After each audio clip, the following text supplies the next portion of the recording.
রাজ্যের 100টা জায়গায় 40 থেকে 50 জনের বসার মতো সিনেমা ঘর বানাচ্ছেন প্রসেনজিৎ চট্টোপাধ্যায়। মহানায়ক সম্মান অনুষ্ঠানে ঘোষণা করেছেন মুখ্যমন্ত্রী মমতা বন্দ্যোপাধ্যায়। মুখ্যমন্ত্রী যখন কথাগুলো বলছেন তখন মঞ্চের একপাশে বসেছিলেন প্রসেনজিৎ, গ্রে ট্রাউজারের সঙ্গে হোয়াইট ক্যাজুয়াল শার্টে।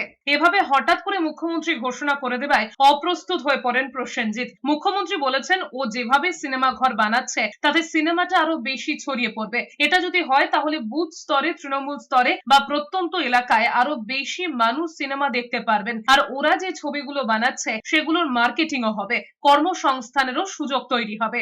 প্রসেনজিৎ একটা ভালো আইডিয়া করেছে, একটা মডেল করেছে।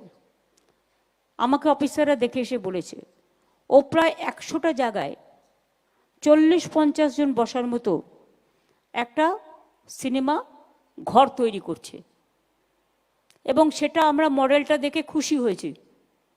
এবং ওই মডেলে যদি হয় তাহলে কিন্তু সিনেমাটা আরও ছড়িয়ে পড়বে এবং খুব বুথ লেভেলে, গ্রাসরুট লেভেলে, গ্রামীণ অনেক অত্যন্ত প্রান্তরে মানুষ কিন্তু সিনেমাগুলো দেখতে পাবে, চাহিদাও বাড়বে।